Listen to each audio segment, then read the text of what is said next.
Good evening, how are you? Wish you are fine. I'm Dr. Basim, a plastic surgeon. I want to speak about the vitamins and antioxidants which may help in the defense against COVID-19. So we begin with this question.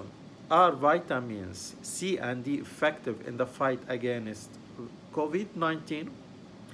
As the world watches as the United Kingdom rolls out a mass vaccination program for COVID 19, experts caution that everyone must continue to religiously practice personal measures through at least the end of 2021. The best evidence continues to support these three basic personal practices: mask wearing, maintaining a physical distance of at least 6 feet from other people, and frequent hand washing. A healthy lifestyle is also key to reducing your risk of contracting COVID 19 or developing serious complications if you do. People need to be doing things like regular and healthy eating, regular and healthy exercise, and regular and healthy stress management, said Dr. Ian Tolberg, Medical Director of UC Health Urgent Care locations throughout Colorado. If we are healthy, our bodies are better adopted to handle microbial insult than if we are overweight and overstressed. Beyond these common sense measures, what else can people do to decrease their risk of falling prey to a pandemic that shows no signs of abating? Some preliminary evidence suggests that certain common dietary supplements may help. One of the most promising of these is the mineral zinc. There is some evidence in the medical literature that zinc has been helpful in terms of not curing a viral infection, obviously, but in helping with some of the symptoms of common cold viruses. Tolbeck said one of them is a coronavirus virus. COVID 19 is commonly referred to as a novel coronavirus virus, meaning new. So, if you look at how zinc works in one coronavirus, it most likely is going to be somewhat beneficial. Tolberg added, so I would recommend taking it as a supplement of choice to help out with your COVID 19 symptoms. Zinc lozenges and pills are the best choice. You want to be careful how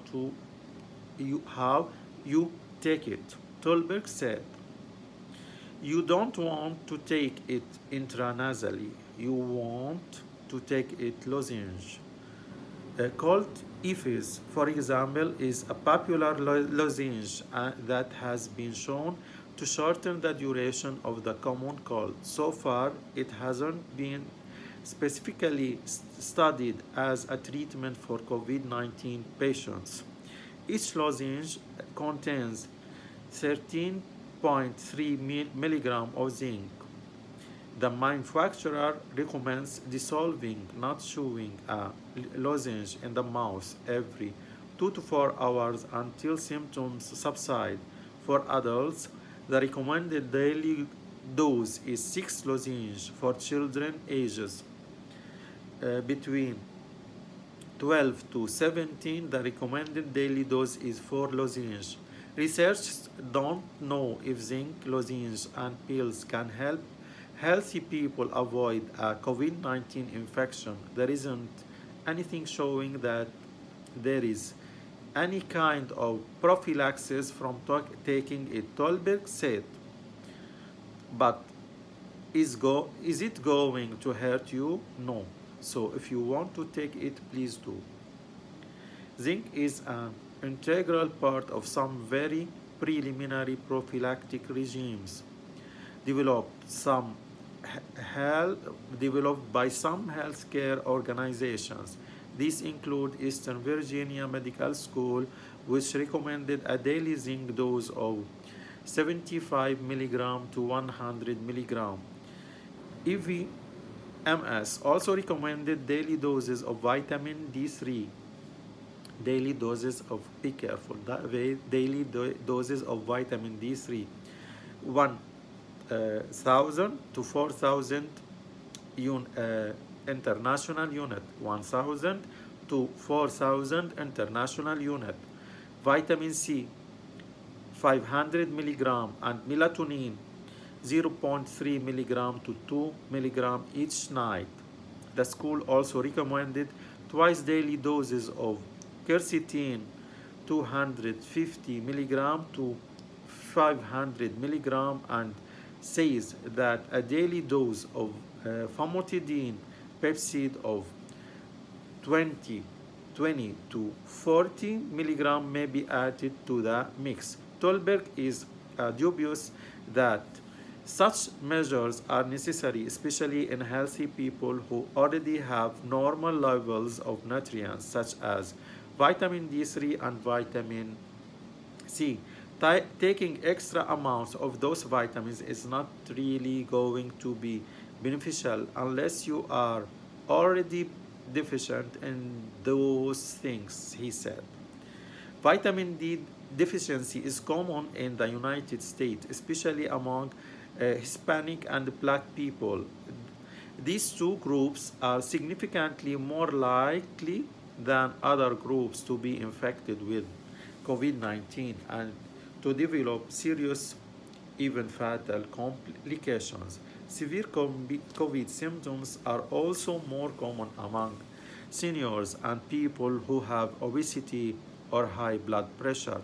Several recent studies have shown that people with low levels of vitamin D are more likely to test positive for the virus than those with normal levels. For example, more than 80% of 200 COVID-19 patients in a Spanish hospital had vitamin D deficiency, according to one recent study.